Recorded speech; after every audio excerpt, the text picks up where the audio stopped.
Hi guys, the episode that you're just about to listen to is generously sponsored by our affiliates Board Game Crate. Board Game Crate provide a monthly subscription service where they get fresh new games delivered straight to your door.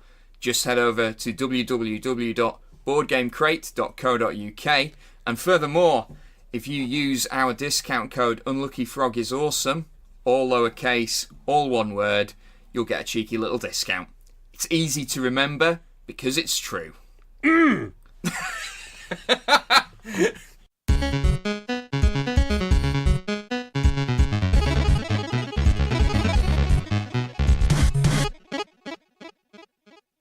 Hello and welcome to the Unlucky Frog Gaming Podcast Independence Day episode. You are joined by your usual hosts, Josh Hartley and Charlotte Porter. Hello. This time. How are we doing, Charlotte? I'm good. How's things? Yes, not bad. Getting towards the end of what has felt like a very long week. Yes, so, yes, I can concur. Looking forward to relaxing. Now, we are joined tonight by Jayson from Con Plus, and Jason's here to talk about this the convention that you've been putting on. How are we doing today, Jayson? Yeah, I'm good, thanks. Very good. Nice to be here. Excellent. Yes, thanks very much for coming on. So tell us about Con Plus. What is the gist of this convention? The gist really is it is specifically for charity, but also specifically it's online. So we do a 24-hour marathon where we raise funds for Child's Play. And we do things like we give away sponsored prizes. We do interviews as well, and one big stream for our telethon. But at the same time, because it's an RPG convention, people also run games throughout various slots for the 24 hours. So it's very much focused on like the international RPG community, because you could be in America, you could be in Europe, you could be Australia, anywhere, but you could still drop in, do a game at whatever time suits you. That's fantastic, and it's something I must admit I've never dabbled with. I play Pathfinder, but I've never played online. Yeah. But I suppose in theory, there's no reason why you couldn't. Yeah. Now with Twitch and technology and all this stuff, I don't really understand. I've never played it myself online, but I have seen other Twitch streamers that have done it, and you see like they've all got individual boxes, and they're all like, and they have the DM in the middle, and they're all playing around it. I think it looks great. Yeah. I was gonna say. So I think you get kind of two different types of people who either have never ever played online before, very much kind of real live session every Wednesday type thing. Or you do have people who play online, but then, as you said, you get people on Twitch who do it, for example, where you've got like the 5 faces and it's all nicely fancy and experty, and you can do that as well over Skype and Google Hangouts, which is the normal way we tend to do it with the con. But then you also get people who are big on things like Fantasy Grounds, Roll20, where it's much more based on the visuals of the maps and things like that, and there's lots of cool little features there. So it's quite different. I think with just having your faces, on show, it's more playing to theatre of the mind rather than grid type wargaming type. Yeah, the minis on the map. And you mentioned, of course, this is all in aid of Child's Play, which, if I believe correct, is a charity that raises money to buy toys and games for children's hospitals. So, very noble cause very indeed. Worthwhile. Yes. Very worthwhile cause. This isn't your first year running Con Plus, is it? No, although technically for Con Plus it is. But it's changed. Changed name, it's changed whoever manages it as well. Interestingly, this is not the first time I've managed the convention as a concept. I did it back in 2015 as well. But it originally started as something called BrigadeCon, which was part of a big RPG group called the RPG Brigade, which is still around. But basically, it did a few years, again for Child's Play. But then it changed hands to both myself permanently and my fiance, and now we sort of do it together along with our team. And because we wanted to kind of branch out to more people rather than just the Facebook groups, we decided to give it some rebranding and change bits, give it a makeover things like that. I really like the logo. I'd actually seen the flyers at Tabletop Scotland. They were on the door as everybody came in, and it's just because it was like a really dark flyer, but then a really red, like vibrant sort of, you thought, what is this? And it pulled you in even before you saw what it was. So I really liked that. I thought it was really good. Yeah, it's cool. a great little logo. We call her Polly the Mage. I like it. Yeah. I like it. Yeah. Excellent. So what was the inspiration then for doing the online con in the first place? What drives you to do it exactly? I think things have changed a bit since it started, and I wasn't one of the original people who said, yeah, let's do a con, because it was originated from the need to play lots of games together, meet more of the community in the Facebook groups and things like that. So I think, from what I know, that's why the con originally started. But in terms of why we do it now for Con+1, I guess why we agreed to take it on, it is something that I genuinely like doing, the idea, because I'm a musician, so I like the idea of collaborating, preparing something creatively, and then, putting it on. Obviously, it's not music, but it's still something I'm very interested in. But I think both of us, we have a very mutual sort of feeling towards giving something back to the community, charity as well, of course. We do try and give back to charities. So there's lots of things, really, but hopefully that makes sense. Yeah, no, of course. Now, our listeners may well want to take part. So can you tell us when and how can they get involved? Yeah, of course. So it's on the 3rd of November, and fortunately it's in our time zone. So it's from our midnight to the next midnight, of course. It's on the 3rd of November, which is Saturday. The way you can get involved, either if you want to run a game or just take part in a couple of games, you go to conplus.live without the www. So just conplus, all one word, .live. And you can either go to, there's like several big buttons. There's either play games or create event. There's some games on there already, which have got a few slots left. So you can definitely go in and have a look. There's lots of variety, actually. There's definitely been a break away from, the hype of 5e, because a few years ago, everyone was playing 5e. But for example, we've got a couple of sort of gritty horror type games on there. There's a bit of Cthulhu. We've got some Cypher system as well. We have got some 5e, just so happens, but we've got Fate as well off the top of my head. We've got a few more obscure systems as well. We've got a few people who like their old school type things as well, so they put a few things on there. But also, if you want to just sort of have a chill, maybe not take part in a game per se, there are also panels, like discussion panels, which are being hosted by certain people, but you can go in and just watch the stream, take part in the chat, things like that. So there's lots of different things to do. That's great. And that's not even like including the telethon. So on the telethon, as I mentioned, we'll be streaming for the whole 24 hours. We'll be joined by one of our team as well, up where we are. And we have got so many giveaways. Honestly, this is not an exaggeration. We've got over 160 prizes to give away from sponsors. Ooh, that's incredible. I've counted them. Yes. We've got some big names as well. Like we've got Chaosium, Evil Hat, Pinnacle Entertainment. I know you guys were drooling over the Shadows of Esther and stuff as well. Yes. Get publishing. So lots and lots of different prizes. So many. Some in sort of hardback, etc. Some are PDF.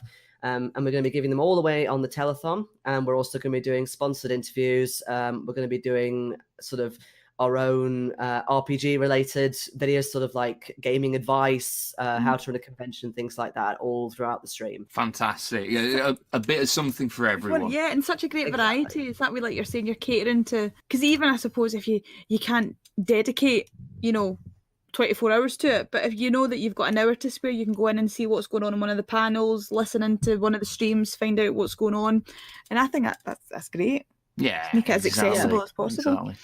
Yeah, exactly. I mean, we do appreciate that, people have busy lives, and again, with it being international, you're not always going to be there all the time because you have to sleep and stuff. We're not, but I was going to say, in theory, You need to sleep in theory. In theory. We have had some people in the past who have been quite hardcore and either done quite a big portion of the con while it's been ongoing, or another thing that people like to do is they save all the YouTube streams into a playlist and they do sort of a binge watch. Yeah. Oof. Yeah. I a few years ago did a 24-hour Magic the Gathering marathon to raise some money for charity. It was miserable. It was. I didn't want to look at another Magic the Gathering card for like a solid week, and that's saying something because I love that game.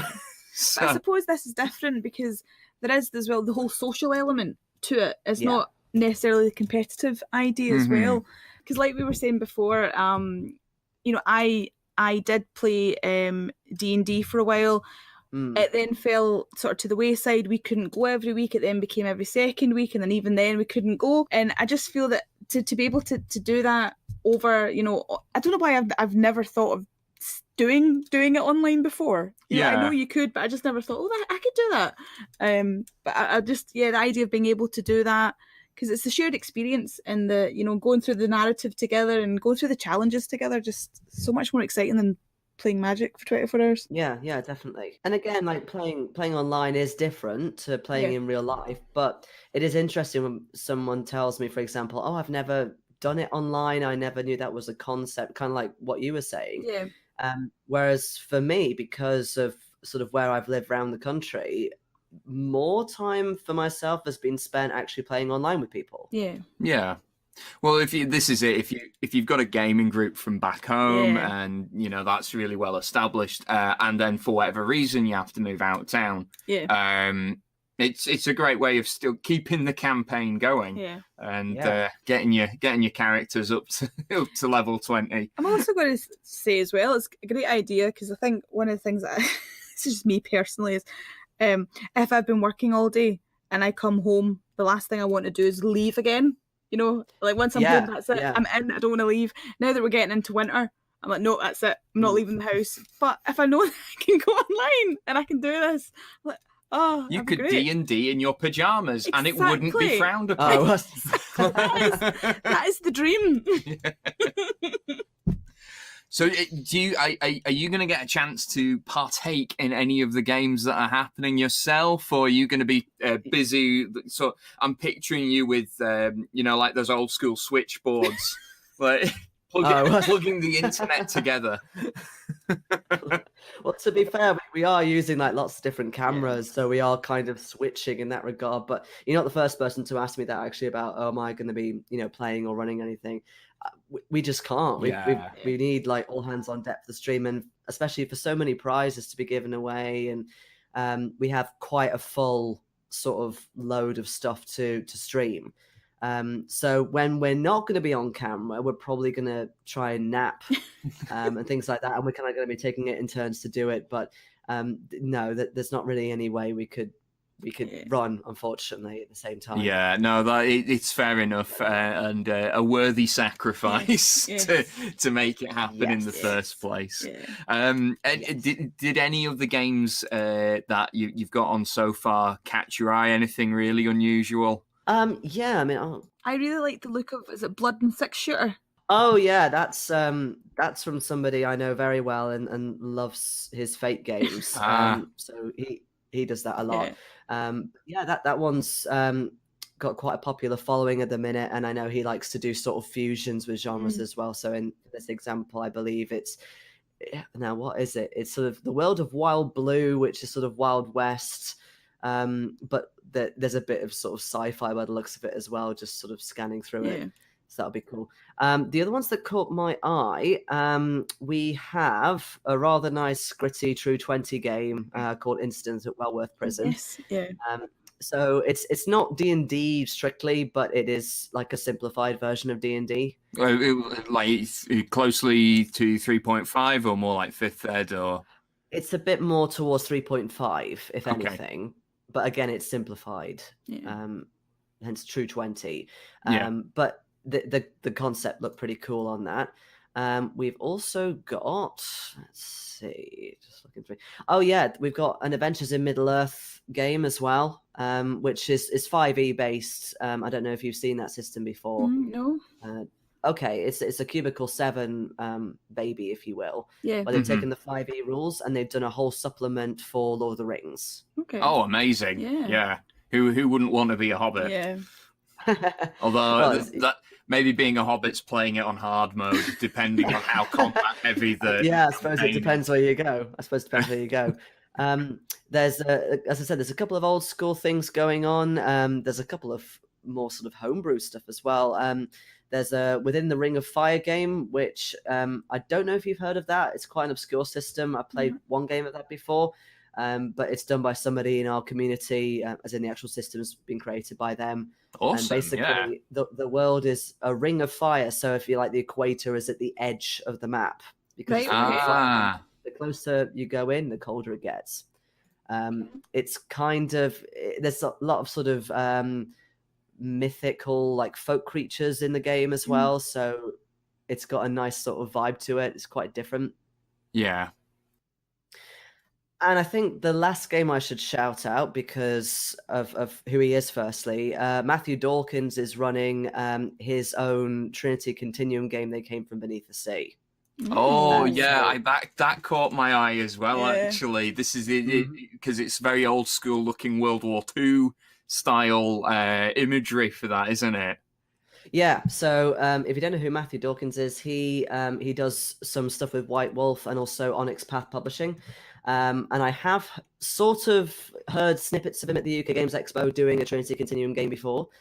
So if you haven't played a game with him before, I highly recommend it. He is a very good GM. Awesome. So, Jayson, I was wanting to ask you, I know that when we were at Tabletop Scotland, we were chatting to the guys that organised the RPGs there, and they had a massive mix of things. But one of the things that they thought was really important was sort of beginner level stuff or accessible stuff. Yeah, is there stuff there that's would be appropriate for people maybe that have never tried it before and are coming in?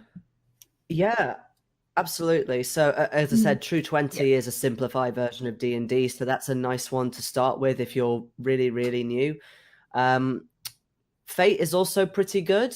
I don't know specifically, like with Fate, you can play it quite streamlined, so towards more Fate accelerated it's called, or you can go for quite sort of crunchy. So I suppose really with that it would depend on the game per se. There are a couple of 5e games if you feel like, okay, that's a more familiar system, even if you haven't played it before. But to be honest, again, because this is an online convention, I think that helps because I think the DMs have some kind of expectation of, okay, I'm probably going to get somebody who doesn't play games very often or maybe has seen this and wants to try it. So I think in a way, like with any of the games, if the GM is aware, okay, this person is new, then I'm sure that they can adjust accordingly.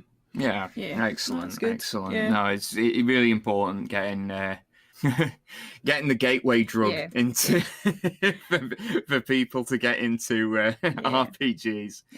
So Jayson, maybe moving away now from the convention, what games have you been playing lately? Oh, wow. Okay. So I've just finished a corporation campaign run by my fiance, which was incredibly silly. Basically, corporation, it's kind of like Shadowrun in that it's very sort of cyberpunk. But you then combine the very stupid. So things like repeated chainsaw pistol type ridiculousness. That sounds amazing. It is amazing, and it can get really, really ridiculous. And I believe, I suppose, if you want to summarize what happened, we were a corporation selling tea, like really fancy tea, and we had to sell it to first America, then Australia, then India. And our main antagonists were sort of Queen Elizabeth fanatics that ran big coffee chains like Costa or Starbucks. Amazing. And what was your character? My character, he was called Xavier. He was sort of somebody who went to boarding school. He had a relationship with somebody. He also enjoyed sort of betting on not pod racing. I can't remember what it's called specifically in Corporation, but it's kind of similar to pod racing, where you can bet on this sort of motorized racing sport that happens on, I think it's Vastag, which is like a theme park colony in space. Right. Yeah. Awesome. That sounds like great fun. And what's lined up then once the madness of putting on a convention is over? Yeah. So actually, at the moment, I'm managing to fit in a couple of games. So at the minute, I'm playing in a Savage Worlds game. Which is quite interesting. I'm playing like a mad scientist type character in that. I'm also planning to hopefully run a cult campaign after that, so very gritty horror, Silent Hill style sort of thing. And at the minute I'm also playing in a sort of an on-off, again because availability, Cthulhu game set in Kingsport. Awesome So lots of different variety. Yeah. I'm trying to think. There's one that I really like the sound of, and it's something Vegas. Ben's been playing New Vegas, the Fallout game, and I want to call it New Vegas, and it's not. It's like Lost Vegas. You wake up at the end of the game and try to figure out how you got there. Oh, that sounds really good fun. But I can't remember what it's called now. Oh, yeah, I really like the idea. I like something like that. Having said that, in the Corporation game, we tended to do that anyway. So my fiance would kind of put us in a situation of where we're tied up and we're sinking to the bottom of the sea, or we wake up here, and then it's like somebody comes up and says, so what happened in blah blah blah, then we have to replay it out. So we were kind of doing that anyway, and it's a really good sort of GMing technique for storytelling. Yeah, I really like it. Like, I feel for me, just the way that my mind works, that it's a bit more natural, I think, for me to have the end and then to sort of work from there rather than continue forward. Yeah. And then you could end up anywhere, rather than having it the other way around. So I'd like to try more games like that had that mechanic in it. Yeah. Well, again, you can incorporate it into any system, but I think like not many DMs tend to do it, or I certainly haven't played in many games where DMs have done that. Maybe because they feel like the story has to kind of move forward, and maybe they don't want to jump around. Maybe they're not comfortable doing that. But yeah, I like it. In certain situations, it works really well to have, say, a flashback, or you start somewhere and then you think back to earlier. It changes things around a bit. It makes things more interesting. Yeah, definitely. Pulp Fiction, your RPG campaign. Exactly, why not? Exactly. That would go down really well. Yeah. Right. We need to make this happen. We need a Tarantino, like an RPG campaign or one-off where you are characters in a Tarantino film. Okay. Challenge accepted. Let's do it. Let's make it so. Right. Listeners, make it happen. You mentioned obviously that it was your fiance who was running the campaign that you were just finishing. Was it RPGs? Was that how you both? It was actually, and it happened to be Corporation that kind of drew us. So basically, she did a video, something RPG related on YouTube, and I noticed that she had a Corporation book in the background. And again, it's quite an obscure system. Not that many people know about it. So I commented on her video, say, "Oh, you have Corporation? Okay, I play that as well." And that's how it started. Although she, I'm sure she won't mind me telling you this, but she thought I was a 50-year-old trucker from the States. You sure you're not, Jayson? I think I'm positive. Yeah, right. a little bit younger. So, what gave her that impression? I think just because if you don't know what somebody looks like and you're on YouTube, maybe it's the stereotype like of a gamer of, okay, you're going to be a middle-aged guy in America, possibly. Who drives a truck naturally? Yeah, who drives a truck. It's the next logical conclusion. Exactly. We experience this, right, because we've had a handful of people at conventions who haven't seen our videos, but they listen to the podcast, and they expect my voice to be with Ben and vice versa. They're surprised that It's the other way around. The loud Northern English one is the small guy. Yeah. I don't know why. Well, there you go. Yeah. But you got a big set of lungs. Yeah. Yeah. Excellent. Rightio. Well, look, I think we are starting to draw things to a close. But Jayson, just one last time, can you remind our listeners how can they get involved in Con Plus? So if you want to have a look on the website first, it's conplus.live. One thing I didn't mention actually, if you want to donate, we have a widget, an actual Child's Play widget, so that way we can tot up all that we've fundraised. But also, if you want to get involved in any of the events, you can either click on Play Games, or if you want to run something, there's still time now to run an event or run a panel. And then if you have any queries, etc., you can go to our Facebook page or Twitter as well if you want to share some of our stuff. And we also have an email address, conplusteam@gmail.com.